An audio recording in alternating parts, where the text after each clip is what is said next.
হিয়া শ্রাবণের গান শুনে এগিয়ে এলো। শ্রাবণ কোনো ভাবমূর্তি দেখালো না, যেমন বসেছিল ঠিক তেমনই রইল। হিয়া শ্রাবণের সামনে দাঁড়িয়ে রইল, হাঁসফাঁস করতে লাগলো। শ্রাবণ বলে উঠল, কিছু বলবে?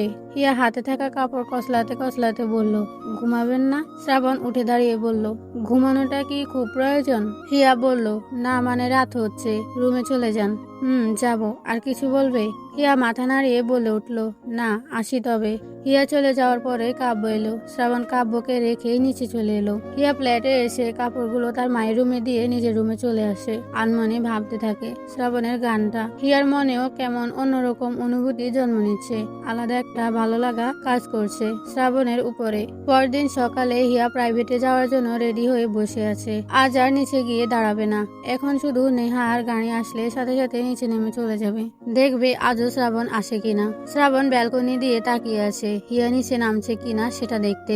হিয়াদের গাড়িও চলে এসেছে, সাথে নেহাও। শ্রাবণ মুখে একটা মাস্ক লাগিয়ে নিচে নামলো। মিনিটের মধ্যে শ্রাবণের গাড়িটাও চলে আসে। হিয়া নিজেদের ফ্ল্যাট থেকে বেরিয়ে সিঁড়ি দিয়ে নিচে নামছে, ঠিক এর পেছন পেছন শ্রাবণ নামছে। হিয়া পেছনে ফিরে শ্রাবণকে দেখে মাথা নত করে হাঁটা দিল। সাথে শ্রাবণকে মাস্ক পরে থাকতে দেখেও অবাক হলো, শুধু চোখ দুটো দেখা যাচ্ছে, বেশ সুন্দর লাগছে।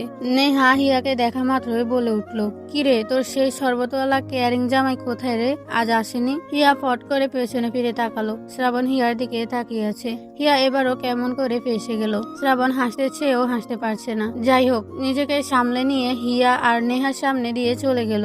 নেহা শ্রাবণের দিকে তাকিয়ে থেকে হিয়াকে বলল, বান্ধবী ছেলেটা কে রে, মাস্ক পরেছে তবুও দেখ কি সুন্দর লাগছে। হিয়া হতাশ হয়ে বলল, ওইটাই শরবত, না মানে শ্রাবণ।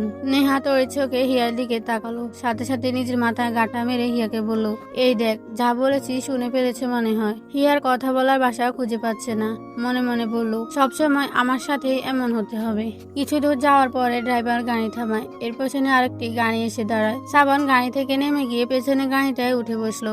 ওর মার্সিডিজটা এখন চলে গেল হিয়া প্রাইভেট সেন্টারে। শ্রাবণ এই মুহূর্তে ড্রাইভারকে বলল অফিসের দিকে যেতে। তার বাবাকেও বলেনি আজ সে অফিস আসছে। শ্রাবণ অফিসে ঢুকলো মাস্ক পরেই। চতুর্থ ফ্লোরে ওর বাবার কেবিন, সাথে ওরও। শ্রাবণ তকির চৌধুরীর কেবিনে ঢুকতে তকির চৌধুরী ছেলেকে চিনতে পেরে হেসে বললেন, বড় চৌধুরী সাহেব যে, আসুন।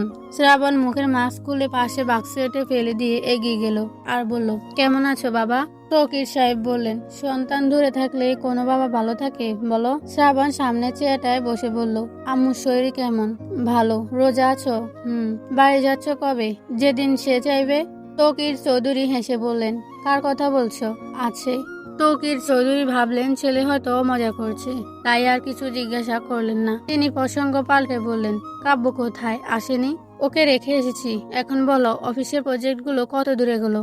অনেকটাই এগিয়েছে। তুমি যা করছো এই কোম্পানির জন্য, কোম্পানি না এগিয়ে যাবে কোথায়? থ্যাঙ্কস। শ্রাবণ শোনো, বলো। 2-3 দিন পর একটা মিটিং আছে, তোমার অ্যাটেন্ড করা খুব জরুরি। শ্রাবণের স্পষ্ট জবাব, চেষ্টা করব। ঠিক আছে।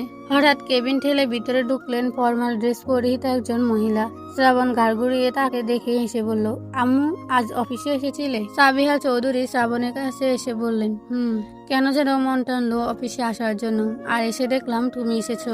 না আসলে তোমার সাথে দেখা হওয়াটা মিস হয়ে যেত। সাবিহা চৌধুরী শ্রাবণের পাশের চেয়ারে বসলেন। শ্রাবণ আরো কিছুক্ষণ কাজ সংক্রান্ত কথা বলে চলে আসার সিদ্ধান্ত নিল। সাবিহা চৌধুরী ছেলেকে বাড়িতে যাওয়ার জন্য কত করে বললেন, তবে শ্রাবণের কোনো উত্তরই মিলল না। বলে গিয়েছে কয়েকটা দিন পরে আসবে। হিয়া প্রাইভেট পড়ে বাড়িতে ফিরে আসে, সাথে নেহাও আসে কিছু নোটস নিতে। কাব্য দারোয়ানের সাথে কথা বলছিল।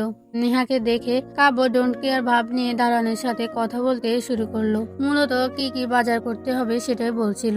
নেহা হিয়ার সাথে উপরে এসে কিছু নোটস নিয়ে চলে আসে। কাব্য গেটের কাছে দাঁড়িয়েছিল। নেহা কাব্যর দিকে তাকিয়ে চলে গেল। কাব্যকে চেনা শেষ।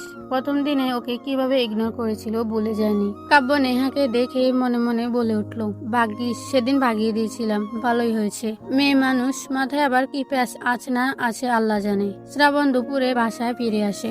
এরপরে মিনিট 10 বসে থেকে ওয়াশরুমে যায়, শাওয়ার নিয়ে বের হয়। সাদা টি শার্ট আর কালো শর্ট প্যান্ট পরে ড্রয়িং রুমে আসে। সোফায় বসে টিভি অন করে। কাব্য শাওয়ার নিয়ে শার্ট প্যান্ট পরে বের হয়। শ্রাবণ গম্ভীর হয়ে টিভি দেখছে। এই টিভি দেখার মুড ওর কোনোদিনও ছিল না। হুট করে কেন যেন টিভি অন করলো। কাব্য শ্রাবণের সামনে এসে বলল, ভাইয়া আমি যদি মেয়ে হতাম তাহলে তোমার পিছনে ঘুরঘুর করতাম। শ্রাবণ কাব্যর এই অবান্তর কথা শুনে নাক মুখ কুঁচকে নিয়ে বলল, মাথা খারাপ হলো নাকি তোর? কাব্য বলল, না মাথা খারাপ না। তাহলে অমন কথা বললি কেন? ভাইয়া, তুমি এক এক সময় এক এক রূপ নিয়ে বের হও, আমারই মাথা খারাপ হয়। আর কোনো মেয়ের সামনে গেলে সে নিশ্চয়ই পিদা হবে। যদি মেয়ে হতাম তাহলে পেছনে পড়েই থাকতাম। শ্রাবণ রেগে গিয়ে বলল, এই চোখের সামনে থেকে সর, মেজাজ খারাপ করবি না। কাব্য রুমে যেতে যেতে বলল, উচিত কথা বললে এই কাব্যকে পছন্দ হয় না। শ্রাবণ বাস খাই গলায় বলল, ওখানে আসার আগে মুখ বন্ধ কর। কাব্য রুমের দরজা লাগিয়ে দিয়ে বিছানায় উবু হয়ে শুয়ে পড়ে। কি একটা ঝামেলায় পড়েছে। প্রেম করবে তার ভাই, আর তাকে এখানে এনে ঝুলিয়ে রেখেছে। বাড়ির কথা খুব মনে পড়ছে ওর, সেটা কিভাবে বোঝাবে? মায়ের হাতের রান্না প্রচুর পরিমাণে মিস করছে। কবে যে তার বড় ভাইয়ের উদ্দেশ্য পূরণ হবে আর কবে বা বাড়ি ফিরে যাবে। শ্রাবণ গালে হাত ঠেকিয়ে টিভির দিকে তাকিয়ে আছে।